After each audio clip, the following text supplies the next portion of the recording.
फिरूनी नवी जन्मे नमी. रविवार दिनांक 12 एप्रिलची संध्याकाळ. टी व्हीवरची बातमी. ज्येष्ठ गायिका पद्मविभूषण आशा भोसले यांनी वयाच्या 92व्या वर्षी घेतला अखेरचा श्वास. मास्टर दीनानाथ व माई मंगेशकर यांची कन्या आशाताई भोसले, लता दीदी, उषाताई, मीनाताई व पंडित हृदयनाथ मंगेशकर यांची लाडकी बहीण आशाताई भोसले या आता आपल्यात नाहीत. हेच कटू सत्य आहे. त्यांच्या कुटुंबाच्या दुःखात आम्ही सारे सामील आहोत. जवळजवळ 80 वर्षे चालत असलेली त्यांची गानसेवा जरी स्तब्ध झाली तरी त्यांनी अमर केलेली गाणी आम्हा रसिकांच्या हृदयावर कोरली गेलेली आहेत.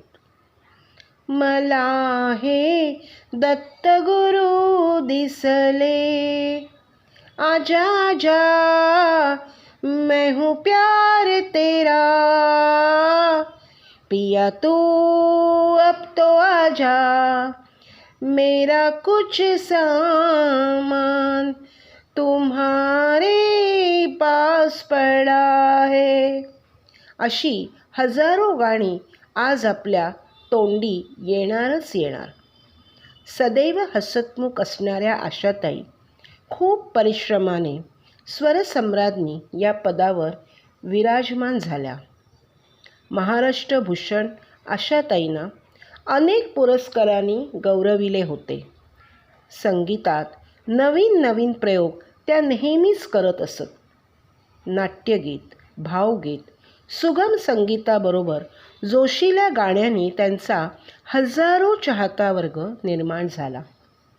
गाण्याबरोबर स्टेजवर त्यांचे प्रेझेंटेशन लाजवाब असायचे की प्रेक्षक वर्ग त्यांच्याशी समरूप व्हायचा. दिग्गज संगीतकार व महान गायकांबरोबर त्यांनी जवळजवळ 12,000हून अधिक गाणी मराठी, हिंदी सहित अनेक बोलीभाषेत गायली आहेत. त्या स्वतःच संगीताचे व गाण्याचे मुक्त विद्यापीठ होत्या. या वयातही त्यांनी गाणे रेकॉर्ड करून आपली गानसेवा शेवटपर्यंत कायम ठेवली. त्या आपल्यातून शरीरातून जरी गेल्या असल्या तरी त्यांची कला, त्यांचा आवाज, त्यांचे गाणे आपल्याबरोबर कायमस्वरूपी राहणार हे निश्चित. खट्टा मिठ्ठा परिवारातर्फे गायिका सौ ऋता मेघनाथ हजरनीस या आपल्या सुमधुर आवाजात आशाताईंचेच एक गाणे सादर करून आशाताईंना श्रद्धांजली देत आहेत. ओम शांती.